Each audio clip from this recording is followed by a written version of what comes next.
is good news. That is good Yeah, news. that is I'm good glad news. we're all on the same page there. I think we are. Ed, so with having said that, I'm going to stop this slide presentation and stick yours on. Thank and I'm going to go off camera, and you can take it away. Right. Well, good morning, everybody. My name's Edward Bass, and really pleased to talk to you today. A little bit of what I'm talking to you today will be applicable to absolutely any finance system out there. Really, it's just going to be, especially when you think about Brian's lessons learned and stories of his success within finance, you'll find that a lot of what he has achieved can be done on, if you like, numerous different systems. But you'll appreciate, though, that there is an awful lot of content here as well, which really we find differentiates Workday from other solutions out there. And it's important really just to get that across, that, you know, yes, you can take the lessons from here and apply them everywhere, but there are lots of differentiators that you'll find. Your systems only go so far, and then you'll need something like a Workday to take you that extra mile.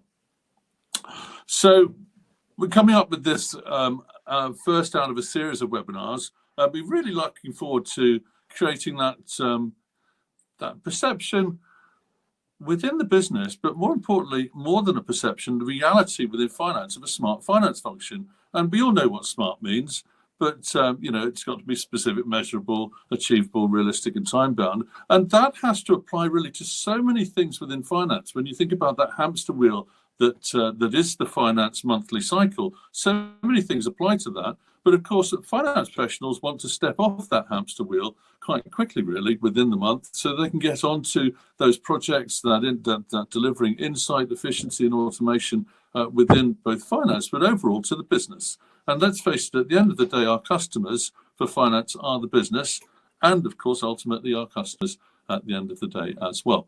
So this webinar really examines how corporations can achieve and increase the productivity of their finance teams, making it relevant to finance.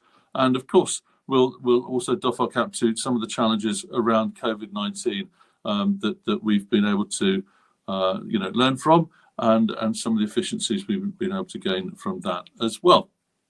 Now, of course, I've been working within finance for the last 20 years. I started off as a finance practitioner back in the 90s, and then I moved in consulting and then delivered finance systems in, I think last count was around about 45 countries around the world. And I think my largest implementation was for a telco for about 72 countries. So I really like that challenge of the, if you like, the international business and how you can deliver insight from the from the disparate parts of the business all the way through to the center, and if you like, make a difference, so that you can actually be part of the decision making of where that organization is going, be relevant, be timely, and be that business partner. And I know, Brian, when it's your turn, I'll come back to you in a moment so you can introduce yourself, but I know that that's part of your passion for finance as well.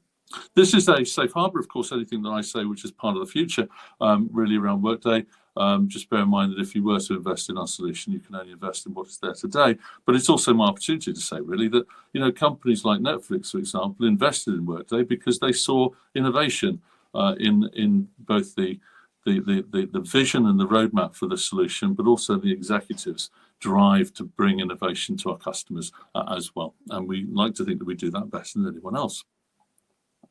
So the program will be a few minutes from me, and then I shall be introducing Brian, who will then help us understand the relevance of what I've been talking about from a finance perspective, and how he better partners with the business, and how he also drives excellence through his team and grow their talent at the same time. Then we'll move on to a little bit of a Q&A before we close. So if we think about what finance is all about, it's really three things. It's to plan, execute, and analyze, and to do that in if you like, ever more frequent cycles. Now, the founders of Workday, who were also the founders and CTO of PeopleSoft, when Oracle purchased PeopleSoft, ended up with an opportunity to start a new company. So within that new company, they set a couple of ambitions. One was to have one single solution that covered finance, and people. The second one is to have a new technology that underpinned that, which then took advantage of what was, if you like, I always think their clean sheet of paper was the Motorola Flip, Google, Yahoo, and some of the Nokia phones of the time. In other words, our DNA started not on white pieces of paper, that came out of a foolscap machine, but on a myriad of mobile devices that were becoming the norm, as well as the Internet of Things. So plan, execute, analyze across HR finance was the ambition, and it is the ambition today as well. And so it continues to drive us. And because we didn't have any customers at the start of our company in 2005, we're in a very luxurious position of not having to worry about the past. And we could then take a fresh look at what should a modern finance system be able to deliver. So the first one is incredibly important. That is to have the right data. It's not just to have data in your model, but it is to have the right data. And it's got to be speedy data. So you can't just have the right data, but you can't access it. You've got to have fast data. So that means you've got to have the right technology to underpin that. So we didn't go with the if you like, the legacy technology that other vendors have. We went very much with the, if you like, the modern Internet of Things and consumer internet technology that you'll find across many of the modern solutions in AWS, Google, Yahoo, etc. in the world today.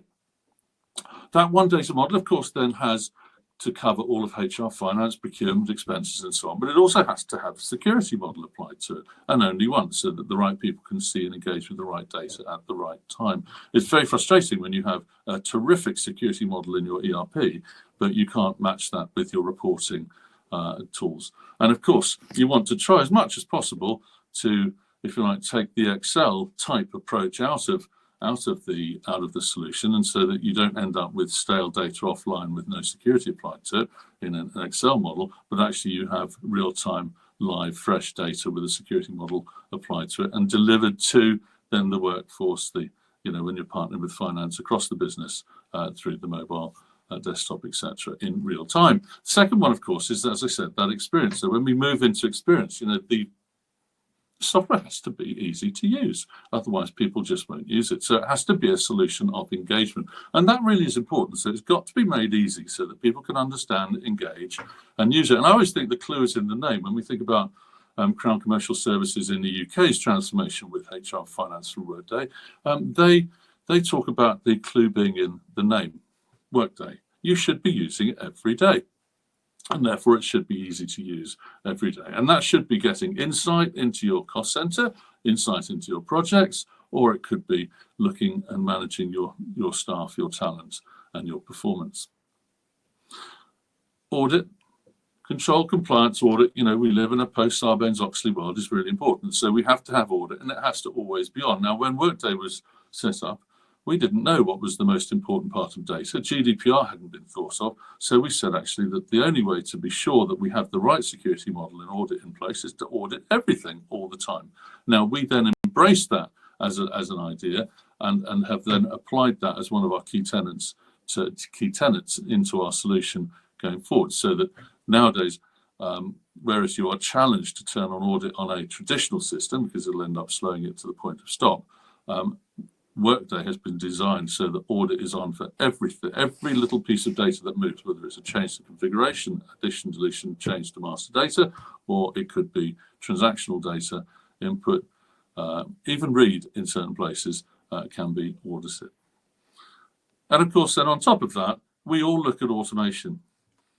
We have a straight through process for purchase to pay. We all know what it is. It's a requisition, order, receipt, GRI, and then a payment, and then hopefully everyone flows through that. We know what the process is. We don't need to be nudged to move a purchase order forwards on a receipt. The system should do that. So why don't we have a business process engine sitting over the top of that can automate all of those processes? But more importantly, if you need to buy something for a project, for example, you can then modify that through easy configuration using natural language to allow then the project manager, for example, to approve invoices that relate to their projects. So that is, in a sense, the key principles behind Workday. And what also is nice is that when you become a customer of Workday, you'll find that the solution is configured with a working tenant within only a couple of weeks of contracting, so that you can actually get to start using it, start to load your data, and begin to understand it, and then start tailoring it to your particular needs. So we talk about that bottom layer, which is that business process framework, the memory, and the security. Don't forget that we, of course, have machine learning in the platform. I think we're all talking about machine learning these days and its applicability to finance and HR. We look at it in that it should be applicable to everything. So it could be that it sits between the if you like, the chatbot, our ability to talk to the solution either through natural language or talking to it, and it should understand if someone says, I want to take some time off, or I'd like to leave, or I'd like to take some personal time off, or I'd like a break. It should understand that as you want to book a holiday. Equally, finance should be able to benefit so that it constantly monitors your journals, and you can see whether or not a particular range of journals looks like it's vulnerable to some missing data because maybe someone didn't remember in this particular instance to add a project code that related to maybe a marketing campaign they're working on, but they had done previously. That means that during the month you can then start analysing and understanding, but more importantly, the system can start analysing, understanding, and bring to you where it thinks that data is missing, and you can then start focusing on that close much earlier than just waiting until the end of the month. And Brian will talk about his close and how he's able to, in fact, be here today when other people in his position would be frantically working through their close. You can see on the left-hand side all of your finance capability, and on your right-hand side all of your HR capability. And again, that is all within one single data model. And when we think about it for the Workday for the office of the CFO, I'm going to use that word intelligent at the beginning because I think that's really important. We keep coming back to that, and the projects that I've run over the years have one consistent theme. They have all striven to increase the data and the data relevance, but they've all struggled to fit that into a rigid classic chart of accounts of 6, 7, 8, 9, 10 segments. They've all wanted to automate as much as possible, so they've all wanted to be high volume, and they've all wanted to somehow get that out to the workforce, but they've all been held back by licensing and so on and so forth.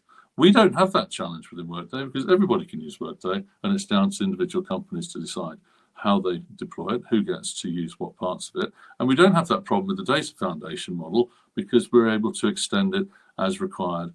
And in fact, if you wanted to, for example, start analysing a new marketing campaign, you could literally add a code in the morning, get the guys tracking it in the afternoon and view the results the next day. And then you can see who's the top performer in terms of that particular marketing campaign on that one day. And you can apply those lessons to the next day, and you can be in control of that, as I said, throughout the process in a way that other systems might take weeks to set that up. So what am I talking about there? I'm really talking about being able to capture and then analyze and report and look at, as I said, relevant data throughout the month. In a future series, we'll talk about enterprise planning, and there's the opportunity in the future to talk about spend management as well, but they are obviously key parts of the solution. But I think global finance operations is very much about business partnering, and Brian will talk more about that.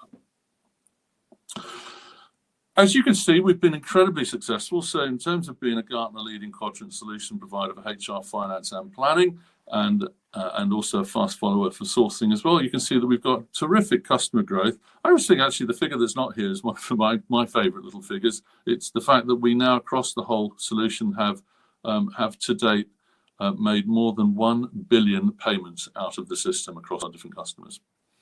But also what I find really exciting is that we have customers like BDO. They're not just running a modern back office, but they're also running their operations in terms of all of their projects, their consultants, whether it be the tax audit, fixed price, or it could be the advisory consulting service, all out of Workday, from the initial project data capture all the way through to billing, financials, and then management insight into the performance of the business. We have other companies that you will recognise within the region. So Adcore, for example, has gone live on HR finance, and you've also got ABSA, which is a well-known bank in South Africa that is live on other aspects of the solution as well. And just to remember that, why do we do this? Well, ultimately, it's got to be about value. And I think value is really important. I'm just going to take a little segue to Brian here just for one moment, because I've talked about it being a system of engagement, and it is important to drive value, but actually it's also important to be a system of engagement and one that's easy to use. And we can think about ease of use being out there in the field, but actually what does it mean to a finance director with a broad team of individuals that constantly wanting to try new things and develop in different directions? Can you help that team move around and apply those different skills? So I know this is a slightly unusual segue, but I think it's a very important one. And so I'd like to hand over to Brian. Just let him talk about how he's been able to move his staff around within an easy to use system. Thanks, Ed, and morning, everybody. So yeah, it's a really interesting one, and I think really key, given the amount of change we see. And I'll talk about my time at Workday and the changes we've been through a little bit later. But for example, we've seen, particularly with the current crisis, some real challenges in different areas of the business and trying to keep everything on track. So we had, for example, one of the things that we couldn't influence is the, indirect tax, for example. You have all these indirect tax returns, hundreds of them coming at you, and they have to be filed. There's, depending on the country, there's quite a degree of complexity. It's also an area where you get audited an awful lot, and tax authorities tend to focus on indirect tax a lot. So we needed to be able to get people to not just move and help with the day-to-day, but people who maybe were day-to-day job as a general ledger, quite a traditional role, into really targeted roles within our VAT team to try and gain efficiency. So like we could see what was coming at us. So you've someone who has that accountancy skill, but then needs to get their head around how all the VAT reporting works out of the system really, really quickly. So you can do that. And you get then this opportunity to blend, people with different skill sets to try and move through these improvement projects really quickly, even though you're under all this pressure, given, like, for example, COVID-19. So, but you can't stop. The world is not stopping because of COVID, or indeed because of any of the other crises we've seen. No, that's right, Brian. And I think that's a really interesting story, and it actually is relevant because the next point I want to come on to is actually value. But when you think about value within the procurement chain, it's as Brian has said, if you have an easy to use system, then you can take knowledge and enthusiasm and then apply it to different, apply those people to different areas. And again, that works with procurement, because the main reason for procurement system failure is that people find it too difficult to use and they disconnect from it.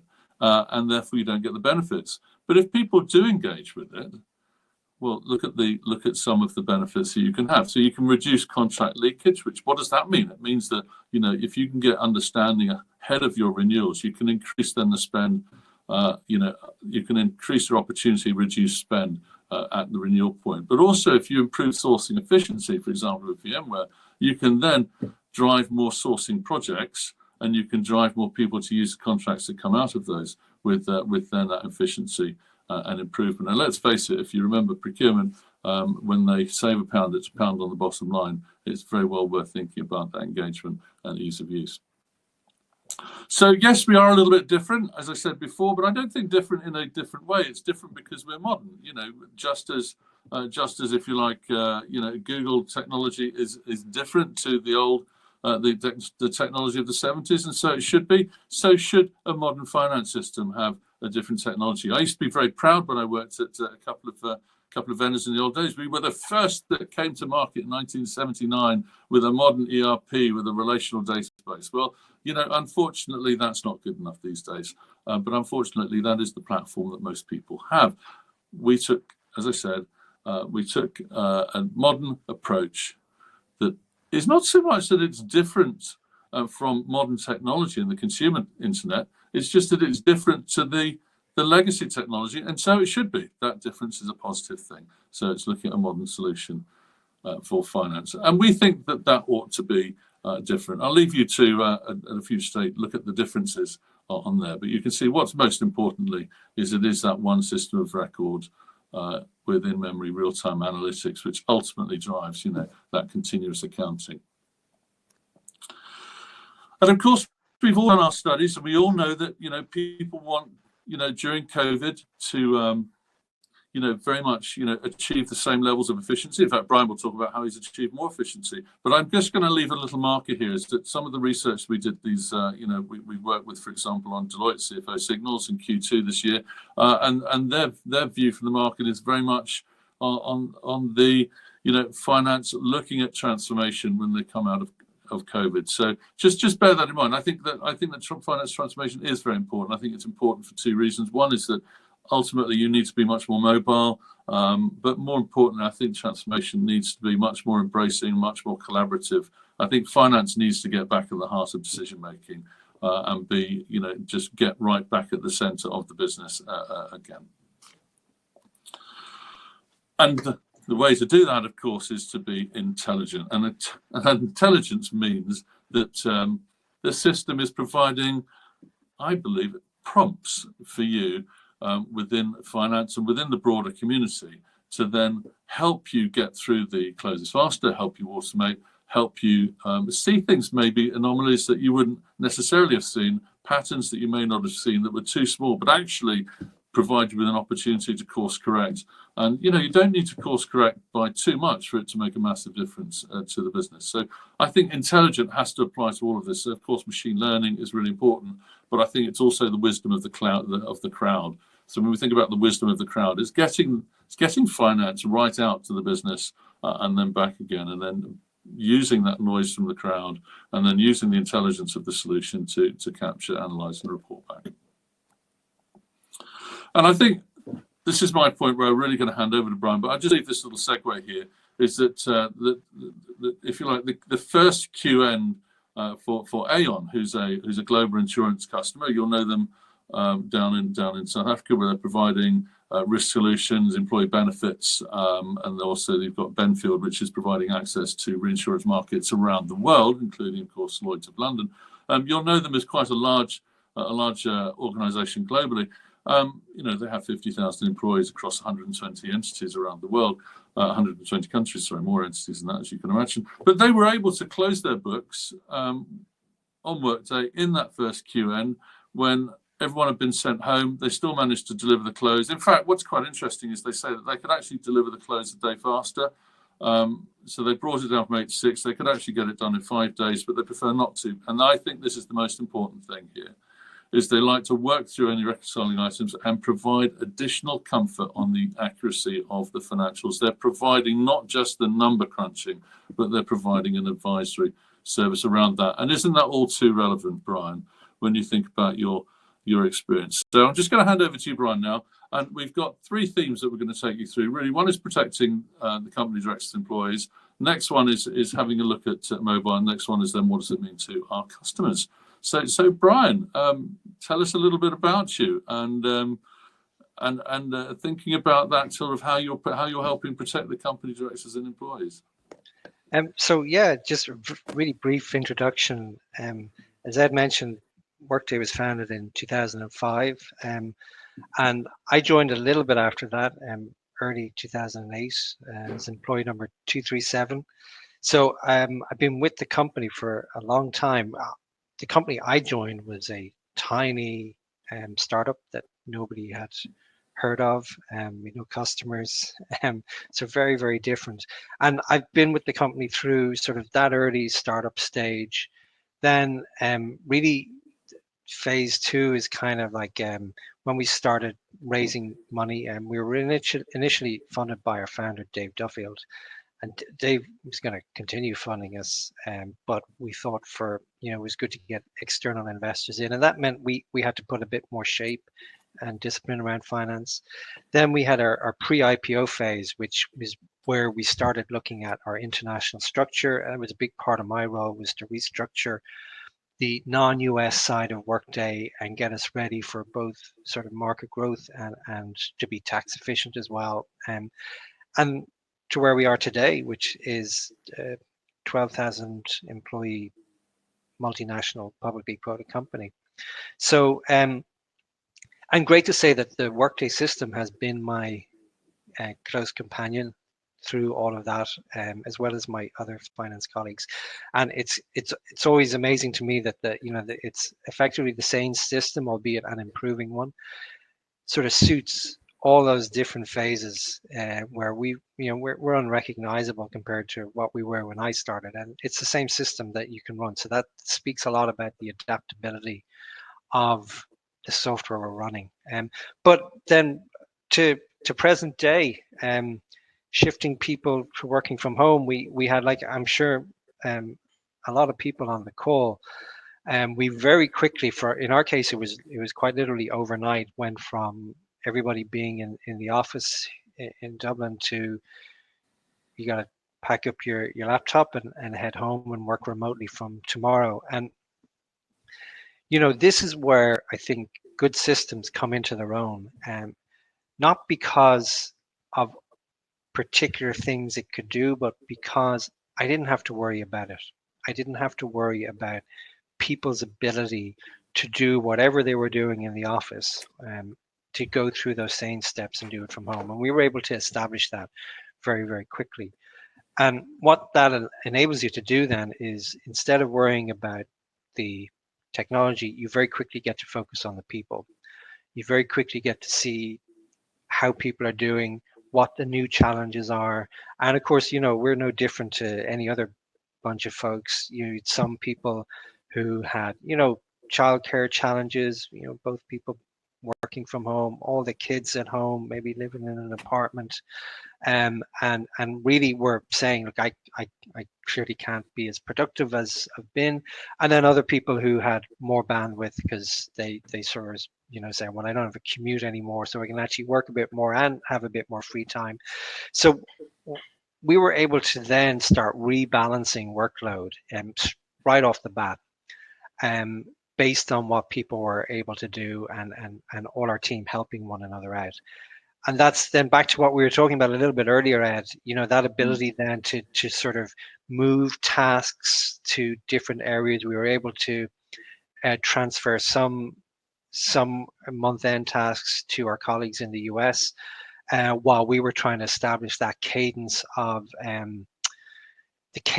all of the international compliance things that were coming at us. We knew what they were. I guess it was about saying what's going to change and how are we going to be impacted. So you start moving things around, and our key concern then is, do we make sure we keep the company safe and keep the directors safe? And again, having really good insights into all of that, make sure we can keep the company safe. And we actually had some really interesting conversations about who was going to do what and where. And so all of this, if you want to tie a lot of this together, Workday is globally done very well in terms of being a best workplace. And this really matters because, one, if you want all of your employees, but your finance employees included, to keep doing a good job, one, they got to feel trusted, and second, they got to feel safe. And one of the first things we did was we had initially given everybody, allowed them to expense, equipment that they might need to work from home. And that got a bit too complex, because then you've managers saying, well, am I allowed to approve this or that? So then we very quickly made a decision to pay everybody a bonus, a 2-week salary bonus, and said, look, rather than having a big approval process, here's some extra money, and you spend it however you think is appropriate. To help. And I think, Brian, just to come on to that really important point, is that the reason why you were able to do that is very much because you had complete control over the numbers to hand. I think it's fair to say, it is unusual to have someone in your position on a call like this instead of working tirelessly through the month end. So that in itself is unusual. But I think you use a term which I think is quite interesting, where you say you're constantly closing. Yeah, we're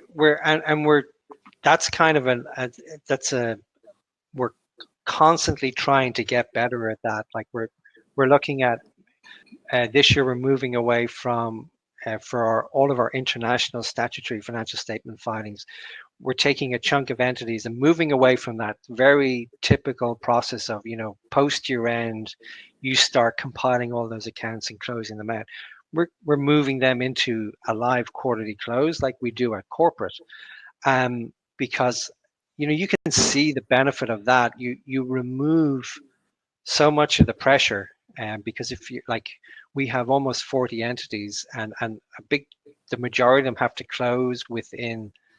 be filed within the first 6 months of the year. So you're under huge pressure, but you're also saying to people, well, we want you to do a really good job, and we want to make sure that all the numbers are right, all the accounts are right.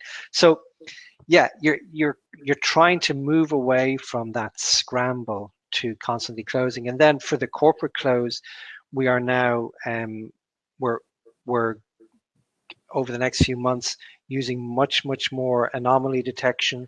So it's picking up before you get to that month end crunch, picking up things that look a bit odd, and telling an accountant, maybe look at this now rather than on day 2. Right. And that means that you're in charge of the whole, in a sense, you're in control of the whole TB in a way that many companies, because and this is something that people won't appreciate, is actually the consolidation and the general ledger postings, if you like, are done in the same place in Workday. They're done obviously and separated obviously very well, but that consolidation accounting and general ledger is all done in the same place, which means that the security, the business process, and the reporting and analytics engine are the same toolkit around all of that, which is terrific. And I also think one of the things I really like about it is that because the consolidation accounting is done in the same place, it means that you can actually book your adjustments across your multi-books and ledgers at the point of booking the initial transaction, which means you're already way ahead of the game when it comes to the month end as well. Yeah, and the other thing to do with that month end process is it doesn't involve any batch processing, which we see in a lot of legacy systems. So you can run your full consolidated pack at any time.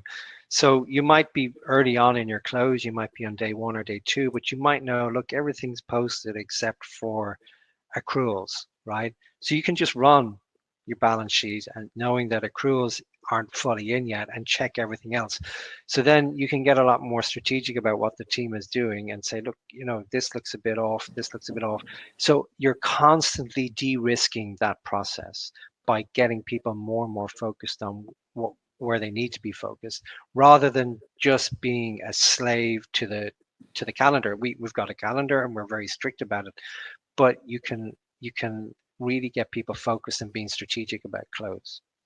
Yeah, I like that. I think that for me, that is a very elegant and maybe the right way.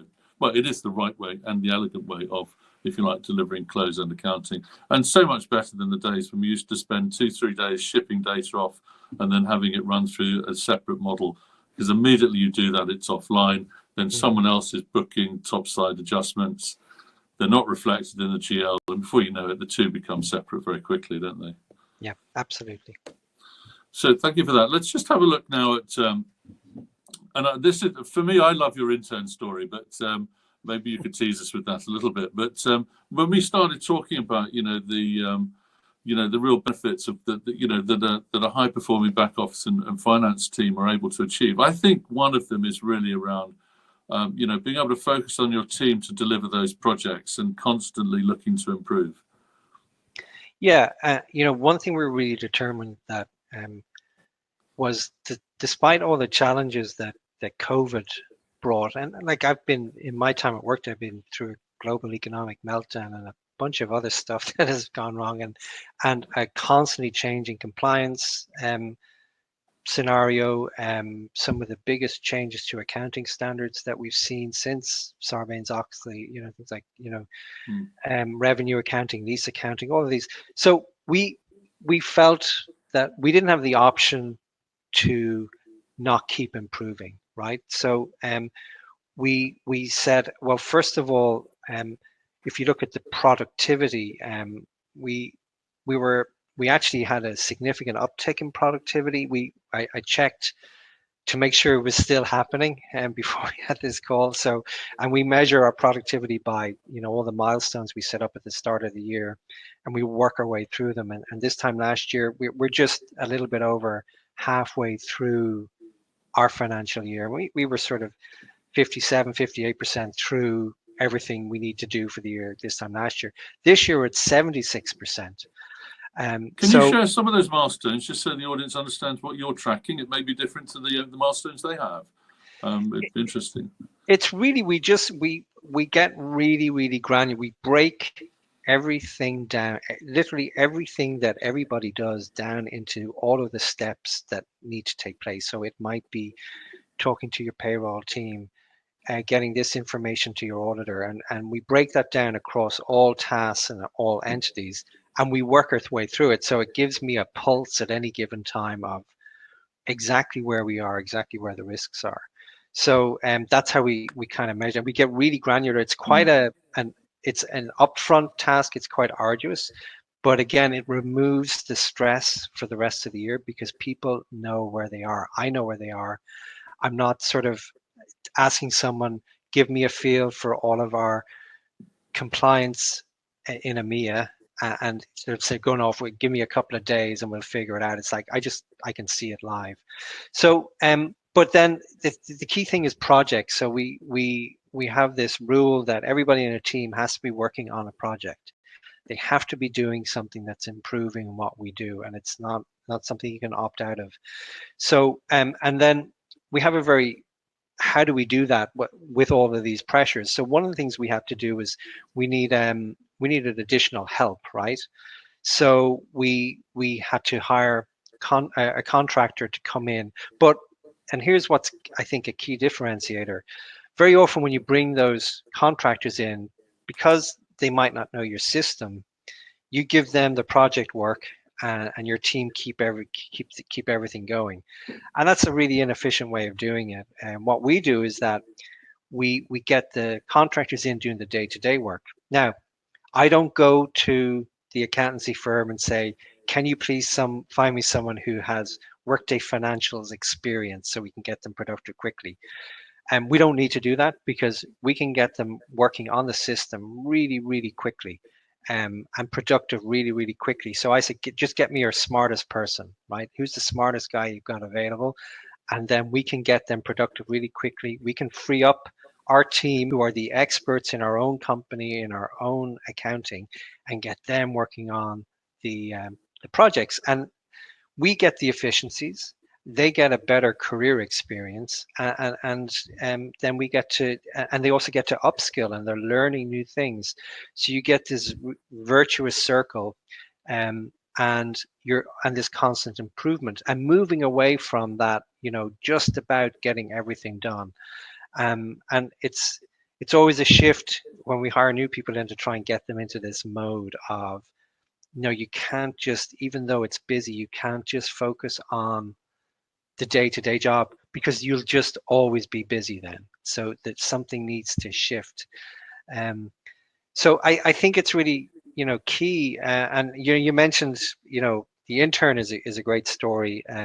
Brian, I'm gonna tease our audience a little bit because I think we should get Joel to ask his question around productivity, and then I think we can then tease them a little bit more about that story and tell it after that. Okay. The great news, guys, is that I have asked the question. As you started talking about productivity, I published the poll that asked, since the outbreak of COVID-19, my finance team and I have been either less, equally, or more productive. If you haven't voted yet, please do so on the site. But I think most people have by now. So I'm going to end the poll and just show the results.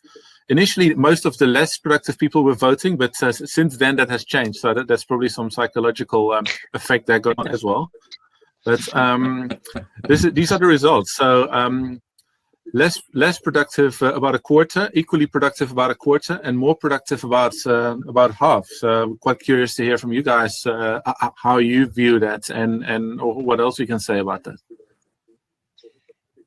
Yeah, I think the productivity thing is really interesting, and it's great to see that most teams are more productive. So and what we're doing now is putting a lot of thought into the sustainability of that.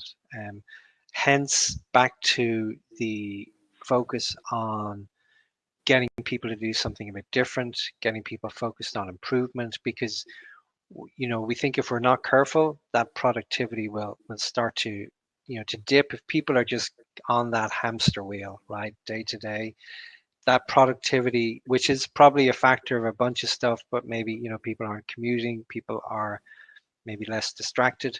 But I think, as we all know, culture and all that is such a huge part of that productivity. So yeah, that's what we're focused on now, is how do we maintain that and keep people's job satisfaction at a high level whilst being disconnected from the team and the company. And of course, that's why on the previous page we put so much store into the into not just our customer satisfaction, which is at 97%, and that's a pulse that we take constantly and then recorded at the end of the year. Are you satisfied with the service and would you recommend it? Very simple question, and 97% satisfaction to that question.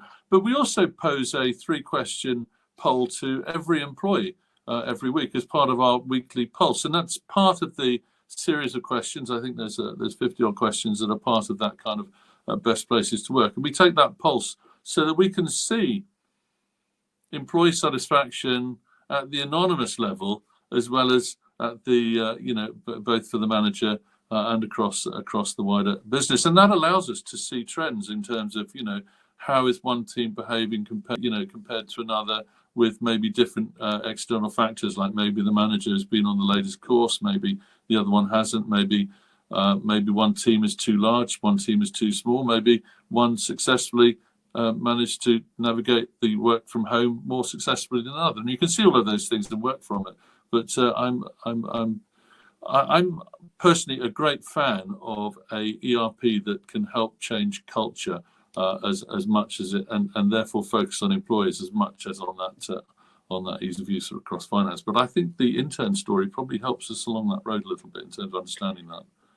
Yeah, I think this goes back. If Workday's got quite a large intern program, bigger than a lot of tech companies, and but we had never had one in finance, and the team came to me and they said, can we hire an intern? And I don't know, Ed, you might remember back in my day, an intern meant the person doing the photocopying and the filing. So I was very good at the filing cabinet labels when I was an intern. Yes, yes, exactly. So I said, but we don't have any photocopying or filing to do. So what are they going to do?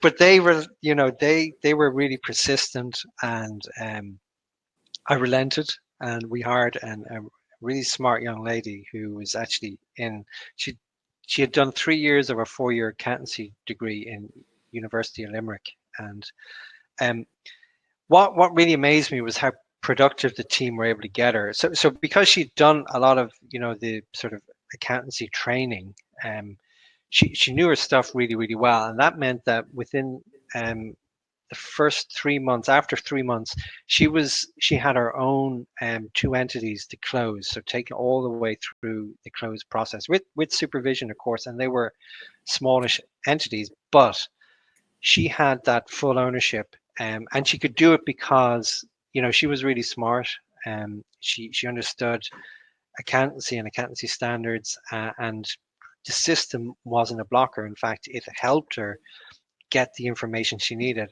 What though, I think though, if you take it to the next stage, what was even more interesting was every time we hire someone, after about 6 months, I sit down with them and I say, well, what, amongst other things, what do you think of the Workday system and how are you finding it? And they're normally really effusive and say, I love it and I wouldn't work with anything else. And this lady, Michelle was her name, I said, what do you think of our system? And she said, yeah, it's fine. I said, just fine? And she, yeah, it's okay, it's fine. Like, and seeing that I was looking a bit upset and crestfallen. So we were talked a bit about, and then what I realized is that one, she'd never used any other finance system, right? But two, for her generation, it just worked the way software is supposed to work. This is the generation that's grown up with social media, Facebook, Instagram, now TikTok, or let's see what happens with them. But they have such a different experience of software that kind of, it hit me that what we're doing is just that's just what they expect. And But what about her colleagues, her friends that she went back to? What had their summer been? I think it's a little bit different. You know, I hope, you know, I said to her, you know, I hope you come back and work for us someday. But, you know, I always thought it would be even better if she went somewhere else and got some experience of different stuff and then comes back to us. So yeah, I think they got stuck on the Excel spreadsheet for asset reconciliation, didn't they? yes. Well, no, that's right. But it is important to reflect on that as well, isn't it? But you know, you've got to think about your employees, but you've also got to think about your customers, because ultimately, all of what we're doing really has to help drive us in one direction, and that's ultimately helping understand our customers. And I think if you could, Brian, just sum up for me, you know, what we did around IFRS 15. Let's face it, Netflix and other subscription-based companies, that was really important to them. I think if you could just sum that up and just, you know, what it means to be delivering, you know, a solution, but having to innovate for those customers at the same time. Yeah, and I'll do this really quickly because I know we want to open up the poll. But yeah, this was the biggest change that we've seen since Sarbanes-Oxley and had a big effect on what we had to do. So we decided that we wanted to be the first software company in the world to adopt the new standard. And we decided that we were going to do it in 12 weeks. Which we did. We did full retrospective adoption as well, which is really important. A very aggressive project, and you know, again, it's down to the systems and our ability to analyze. We had to go back over 5 years worth of contracts, and when you go back that far, that's stuff in the system that, you know, we didn't know ASC 606 or IFRS 15 was coming, but the data was rich enough to mean that we didn't have to go bringing in consultants to start going through things. And we surveyed a similar sized companies at the time to ask them about their 606 plans. And I think the average adoption time, they were talking about 12 plus months, and the average consultancy cost was 10 million. And we were about 10% of that cost. So huge dollar savings, really quick adoption, and phenomenal pride across it. You know, accountants don't get to be super proud a lot of the time and be called out as giving a huge contribution to the business. This was just fantastic, and you know, got people really proud of what they were doing, which is just fantastic. So really, we should have titled this not how to create a smarter finance function, but how to create superstar accountants. There you go. Joel, over to you. I think you're on No, the mute, mute's Joel. on, Joel. Joel, we can't hear you. Yes, you can. Ah, There you go. That's it. Thanks. Awesome. Yeah, that's a great title as well, Ed. So we should definitely work on a couple more things on more of these things together. We've got 6 minutes left, and we want to be respectful of people's time. I think it's been super relevant. There's a couple of questions that I do want to pose to you. Let's quickly say what Georgina was saying in the chat about. But sort of the invite we sent out to people, we talked about switching to remote working in one day, and Brian, that's what you told me you basically did with your team. Realistically, when you use your systems and you're a large corporate, for example, what is a reasonable time frame for switching to remote working? I think it's an interesting question, and I don't know if there's a straight enough answer, but I think, Brian, I think there's a different way of looking at it, and that is, when are we not remote working? When you think about the solution is designed so that you can use it on the mobile or the desktop, as easily as sitting at a desk, you can be sitting at home. There is no differentiation from a Workday finance perspective as to where you're using it, is there? Yeah, and I think, like, you know, there's a good example is talking to an accountant I know who works for, you know, an institution here, well-known, well-run institution, and similar to us, she was told, you know, you can't come into work from tomorrow because they wanted to keep their employees safe. And then next day, she rang her boss to say, you know, well, how do I get access to everything? And she said, well, I've been talking to IT, and they're saying hopefully within the next week or so. And that's just so if you're running that kind of system, that's a week before people even get a look at what they're doing. And my guess is they're looking at some sort of hosting type solution, which is sluggish. It's just not a nice way to do. Whereas again, with the right system or something like Workday, it's zero impact on where you are. There's a couple of niggles. People have to maybe get a bigger screen in, buy a printer, but all that stuff is really easy to take care of. It's the accessing quality data is when that's still the same, access to the same reports, all of that you can really do it quite quickly. And I think what's really important is to have traceability of approvals and business workflows generally. If that is embedded in the system, then you don't have paper other than for your own needs. And therefore you end up having that automated environment online in real time. And where you need to, let's say someone is really struggling and say, look, for the next few days, I can't work, and they're part of an approval process. That is an easy thing to change and redelegate those tasks. As you mentioned earlier, Ed, that's fully auditable. So the auditors aren't going to get upset. None of our compliance people are going to get upset because they can see what happened. And you can switch stuff like that in and out really quickly and make sure it's another appropriate person for approving those things. Super. And let's end off with the question of my good friend John. To what extent does Workday consult on the simplification of processes, or is the implementation simply about replicating what was already happening in terms of manual processes with your digital ones? Well, I'll let Ed can talk about this, but I would say, the system is flexible enough to recreate whatever you're putting up with right now, but so you're kind of missing the point. So I think where we see it work really successfully is where people adopt a system like Workday as part of a change process. And over the years, I spent a lot of time talking to CFOs. If I go back 4 or 5 years, they ask, well, these cloud systems, do they work, or can you post journals in it? I've heard they're pretty different. And what we see now is culturally, how do I change the way my team thinks and works for this to work? Because I know to get the best out of it, and my processes need to change. Our approach needs to change. I think, I don't know if you have anything to add there, Ed. I think the reflection I have for anyone looking at a cloud program, or even any ERP program going forwards, is make sure that when you are selecting your software, you select it on the to-be model. Don't worry so much about the as is and today. Worry about what you want to achieve tomorrow. Have a clear statement of goals.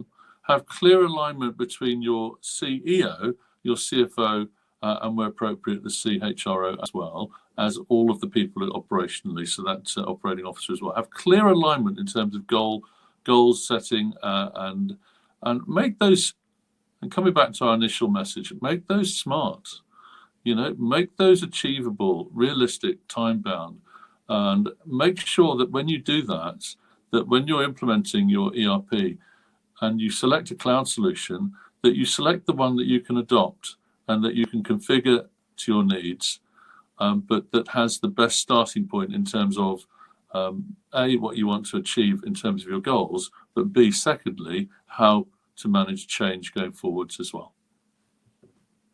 Fantastic, guys. I think this has been incredibly helpful for everyone in the room. So thanks very much to you, Ed and Brian, for sharing today.